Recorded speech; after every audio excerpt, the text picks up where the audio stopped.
The laughter started before she even reached the line. Not the polite kind, not the nervous kind that men use when they don't know what else to do. This was the other kind. Low, deliberate, passed between the men like a secret they didn't bother keeping. Sergeant First Class Devereux heard it. She didn't turn around. She had learned a long time ago that turning around was the thing they wanted. The range at Fort Kavanaugh was the kind of place that humbled men. Flat scrubland stretched in every direction, the kind of terrain that offered nothing. No windbreak, no cover, no mercy. The morning had started cold and gone sideways from there. A crosswind was coming out of the northwest at 11, maybe 12 knots, shifting every few minutes the way desert wind does, as if it had its own intentions. The target was set at 3,800 meters. Not a record, not impossible. Just the kind of distance that separated the shooters from the people who called themselves shooters.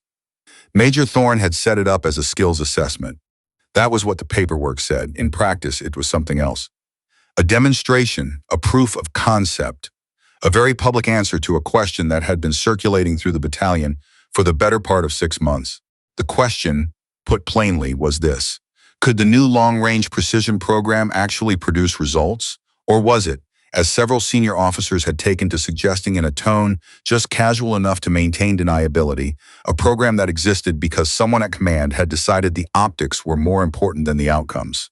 Sergeant First Class Lee Devereux was, in the language of those suggestions, the optic. She had been with the 75th Ranger Regiment for 4 years. Before that, 2 years at Fort Benning, and before that, a childhood in rural Montana, where her father had taken her deer hunting at 11 years old, and she had made the shot he said she was too young for, from a ridge in fading light, at a distance that still came up at family dinners. She had joined the Army at 22. She had tested into the precision marksmanship pipeline at 26. She was 31 now, and she had the kind of quiet that people sometimes mistook for passivity until they watched her work. Thorne hadn't wanted her on the assessment. He hadn't said that. What he had said in a conversation with his operations officer that Devereux had not been present for, but had nonetheless been made aware of, was that the optics of running a female shooter in a high-visibility validation were complicated, and that complicated things had a way of becoming problems, and that he already had enough problems. His operations officer, a compact and careful man named Captain Aldridge, had reportedly said nothing in response to this, which was its own kind of answer. What Thorne had said to Devereux directly was simpler. He had stopped her outside the range briefing 2 days prior, looked at her in the flat, assessing way of a man who had already made up his mind, and said, "You understand this is a performance evaluation. Results matter." "Yes, sir," Devereux had said. "Not participation, results." "Understood, sir." He had held the look for another moment, as if waiting for her to flinch or qualify or say something that would give him the opening he was looking for. She didn't give it to him. He walked away. She went back to her preparation. The first shooter was Staff Sergeant Kimball, who had been the battalion's top-rated long-range shooter for 3 consecutive years. He was the kind of man who wore his reputation in the set of his shoulders. Not arrogant, exactly, but settled, certain of his place in the particular hierarchy that mattered to him. He went to the line at 0730 and shot 3 rounds at 3,800 meters in conditions that were already becoming difficult. He missed all 3. The wind had shifted twice during his string.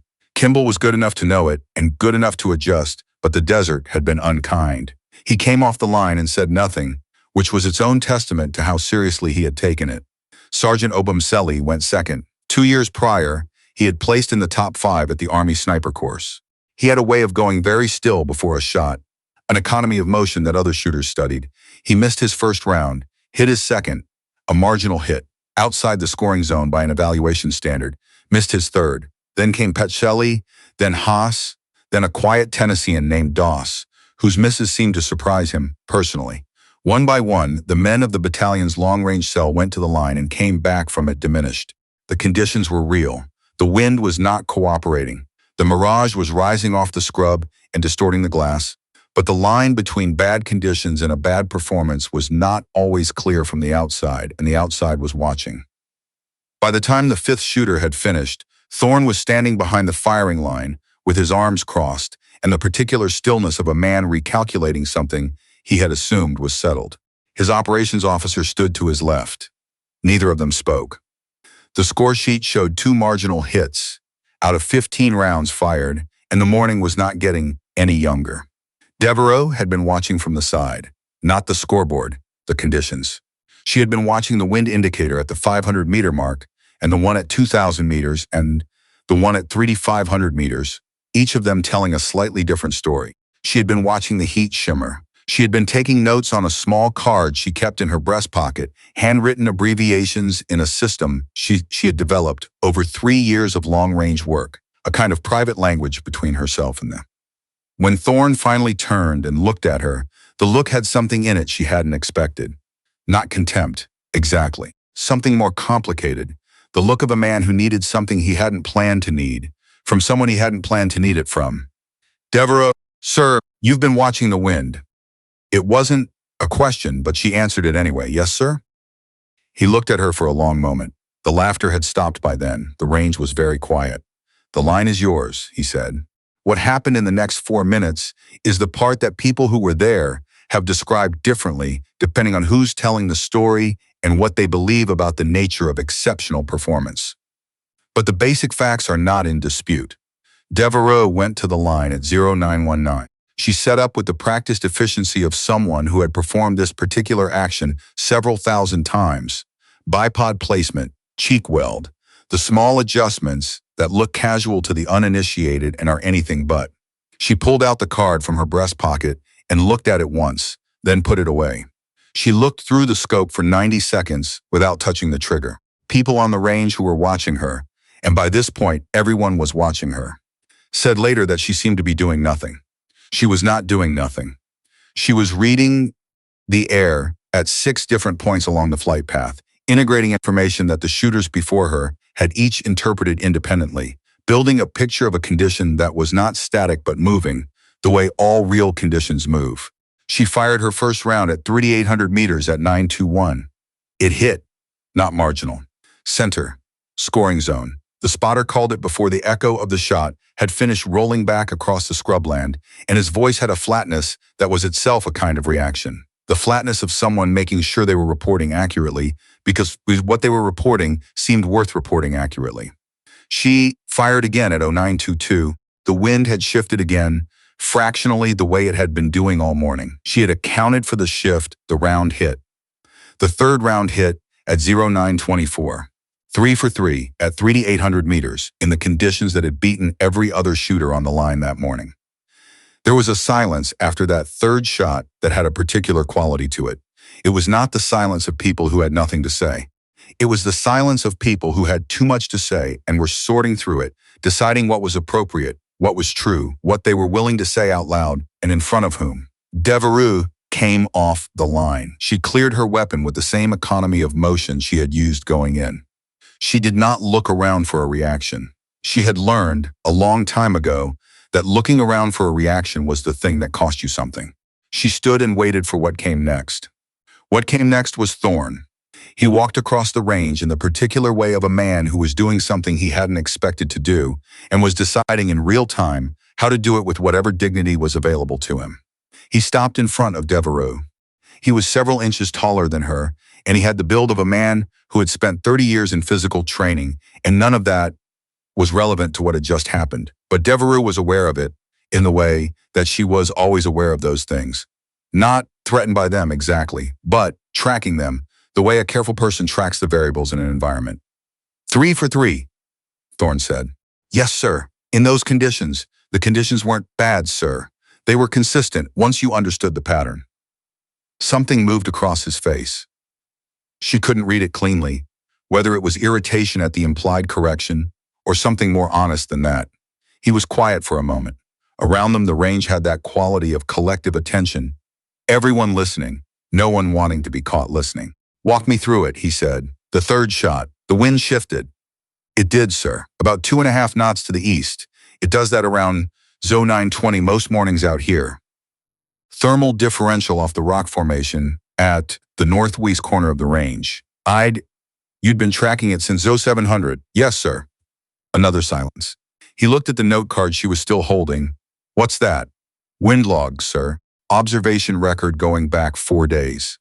I pulled the range's historical weather data for this month and compared it against what I was seeing this week.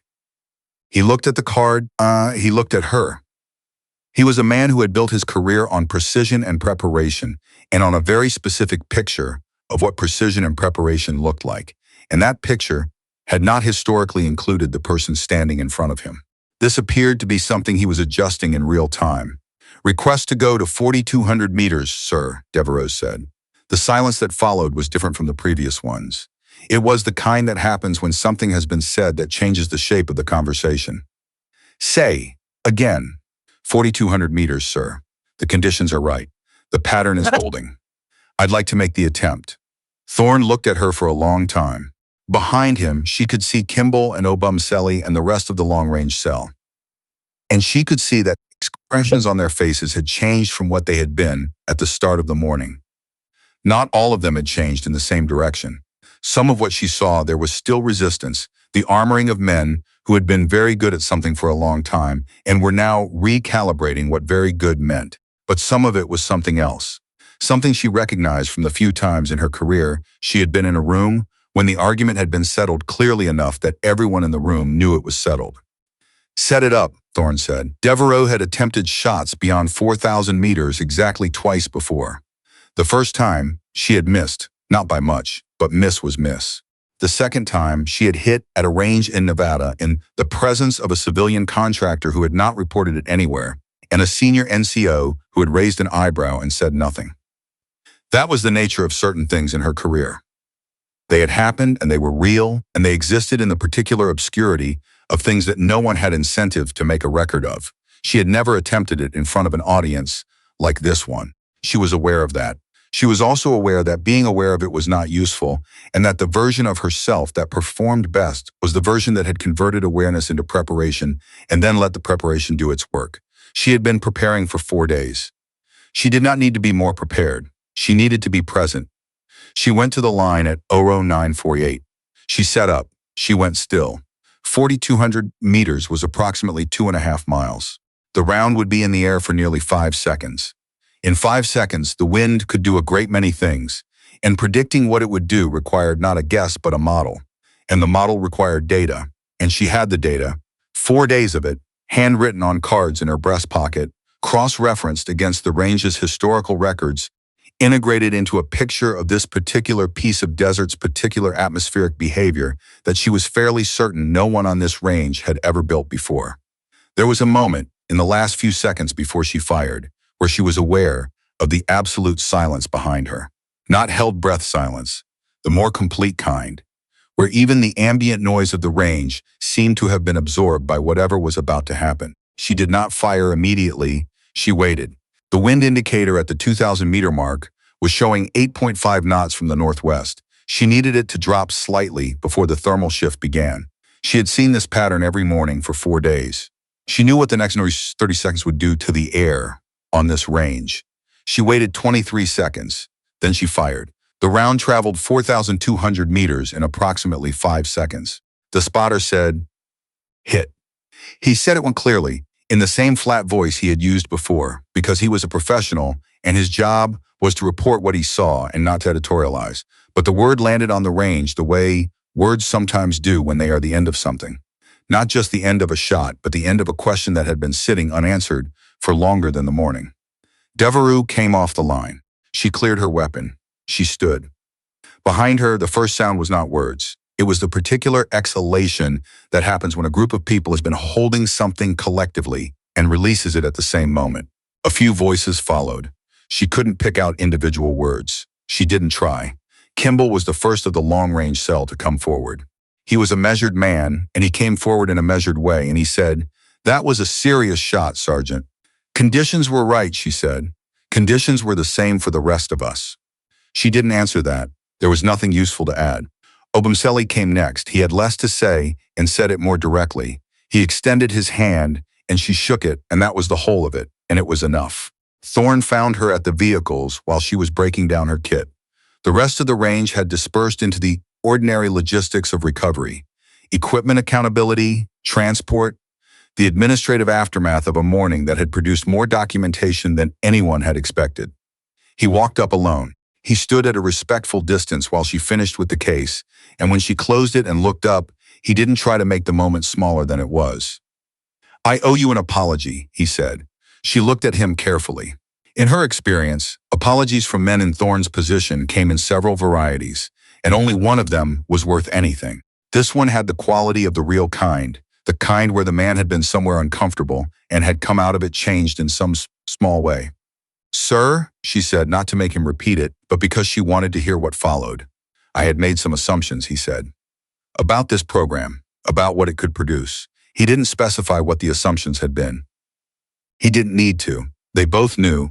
"The conditions today were genuinely difficult," he said. "My best shooters went out there and came back empty-handed. And you had been watching the air since 0700. "Yes, sir, because you knew they would underestimate it." She considered the answer for a moment. "Because I knew I couldn't afford not to," she said. He nodded slowly, the nod of someone absorbing something that lands differently than they expected. He looked at the case in her hand. "The 4,200-meter shot," he said. "That goes in the documentation. Full record. I'll make sure of it." "Thank you, sir." He held her gaze for a moment, and in that moment, there was the particular quality of a thing that had been settled, not dramatically, not with the kind of sweeping gesture that gets remembered as a story, but in the smaller, more durable way of things that are actually true. Then he nodded once, formally, and walked back toward the vehicles. She watched him go. She picked up her case. She did not feel what the movie suggested she was supposed to feel. No surge, no release, no moment of glittering vindication. What she felt was closer to the thing that comes after a long effort when the effort has been adequate, a quiet sufficiency, the sense that the work had held. She had known it would hold. That was the part she couldn't explain to most people. Not the shot, but the knowledge underneath the shot, the bedrock certainty that had survived 4 years of being told, in various registers and by various people, that she was operating in the wrong territory, that the thing she was good at was a thing women were not supposed to be good at, that her results were anomalies, that her preparation was unusual, in a way that made people uncomfortable rather than impressed. She had not spent much energy arguing with any of it. Argument was expensive and inefficient, and the range didn't care about argument. The range cared about one thing, and she had been giving it that thing for 11 years. She put her kit in the vehicle. She thought about the note cards in her breast pocket, 4 days of observations in a shorthand no one else had ever bothered to learn.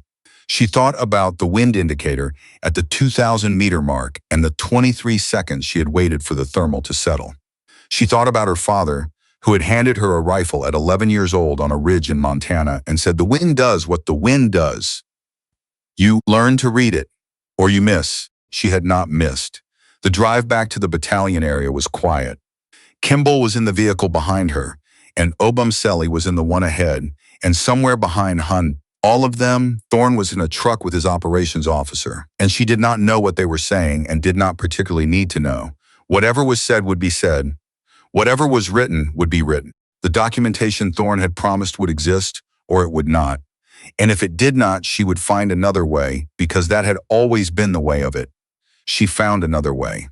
But she thought, with the particular steadiness that had become her characteristic way of thinking about her career, that this time the documentation would exist. The kind of morning that had happened on this range did not disappear easily.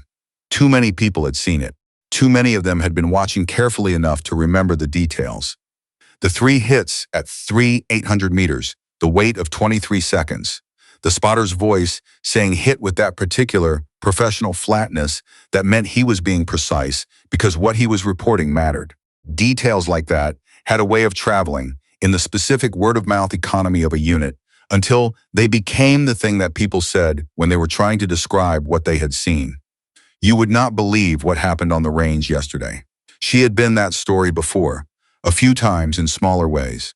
She knew what it cost and what it bought. It did not make her feel the way it was supposed to make her feel.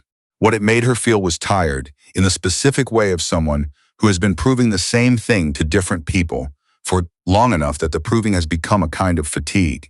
But underneath the fatigue, deeper than it, more durable, was something else. Something that had been there since she was 11 years old on a ridge in Montana.